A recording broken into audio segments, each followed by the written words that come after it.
En el corazón de Filipinas, el soldado de primera clase Dirk J. Blug libraba su guerra contra los tanqueros japoneses. Los compañeros de Blug custodiaban un control de carretera amenazado por 2 tanques enemigos. Sin inmutarse por la armadura enemiga, Blug emergió de su posición fortificada con un lanzacohetes y apenas 6 balas de munición. Completamente solo y expuesto, el soldado avanzó bajo una lluvia de ametralladoras y fuego de 37 milímetros. Rápidamente, Blug destruyó el primer tanque con un solo disparo, convirtiéndolo en un montón de escombros y fuego. Sin desanimarse, el soldado enfrentó a la tripulación que desmontaba del segundo tanque, utilizando su pistola M1911 para eliminarlos, forzando a los sobrevivientes a retirarse a la seguridad de su tanque, solo para encontrarse consumidos por la explosión de un impacto directo. Tomando una profunda respiración, Blug recargó sus armas y se preparó para una amenaza más significativa. A través del humo y el fuego, el soldado estadounidense divisó 3 tanques japoneses más. Blug tomó su bazuca y se giró hacia sus camaradas, señalando que flanquearía al enemigo. Un hombre. 6 cohetes.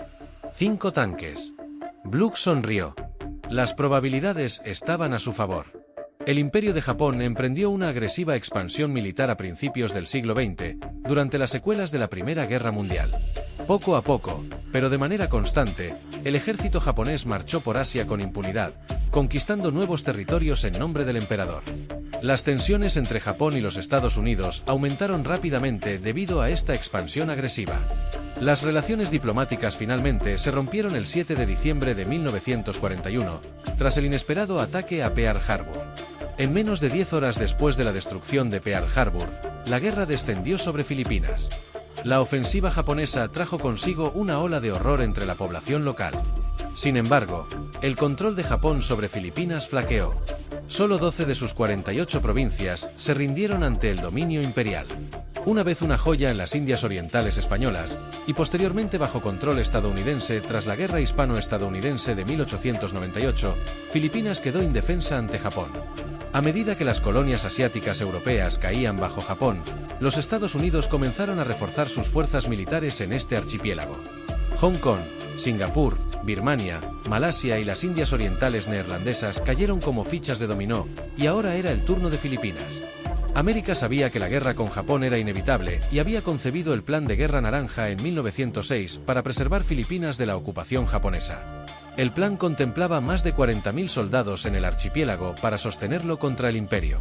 Sin embargo, Douglas MacArthur, jefe del Estado Mayor del Ejército estadounidense y mariscal de campo del ejército filipino, sabía que tal número no haría la diferencia. Y no se equivocó. Dirk Jon Blug fue uno de los miles de jóvenes estadounidenses que se unieron al ejército a medida que la guerra en Europa se intensificaba entre 1941. Nacido en agosto de 1916 en Maple Lake, Minnesota, Blug no fue criado con una cuchara de plata en la boca. Tuvo que trabajar duro para ganarse la vida y, en abril de 1941, se alistó en el ejército de los Estados Unidos como infante de marina. Después del entrenamiento básico, Blug se unió al 126º Regimiento de Infantería de la 32ª División de Infantería.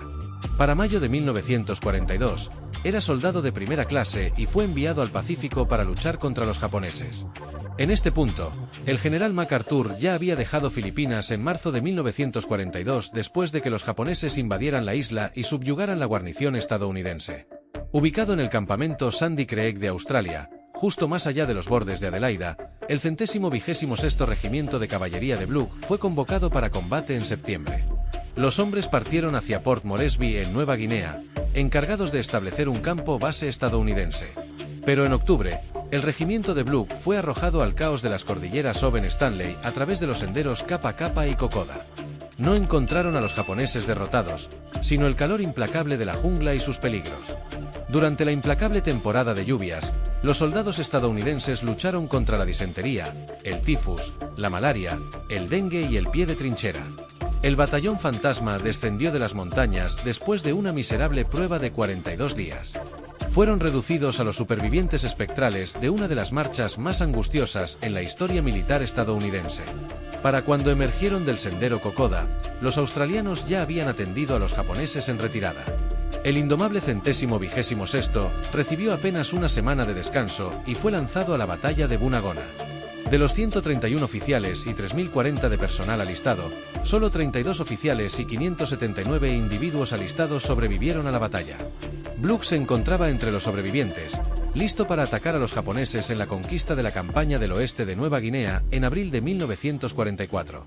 El una vez poderoso imperio de Japón se desmoronaba y perdía poder con cada isla y atolón que caía bajo el control estadounidense en el teatro del Pacífico. No había sido fácil para el ejército, la marina y los marines estadounidenses. Pero la victoria se vislumbraba en el horizonte. En el abrasador verano de 1944, la máquina de guerra estadounidense trazó su camino a través de los territorios japoneses. Dos frentes de ataque convergieron a 300 millas al sureste de Mindanao, el último bastión en Filipinas, marcando el comienzo del fin del dominio japonés sobre el archipiélago.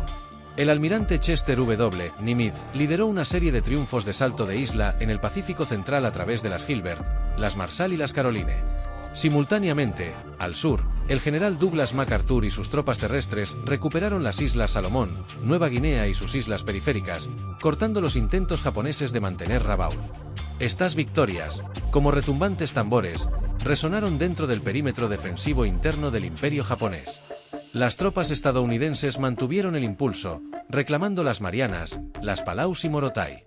Con estas victorias simultáneas, llegó el verano de 1944, lo que condujo a la rápida construcción de aeródromos estadounidenses en las Marianas, colocando por primera vez las alguna vez inalcanzables islas japonesas dentro de la mira de las fuerzas aéreas del ejército de los Estados Unidos. Sin embargo, los soldados y marineros japoneses inflexibles, a pesar de una serie de derrotas, seguían desafiantes y listos para defender los pocos territorios aún bajo su control.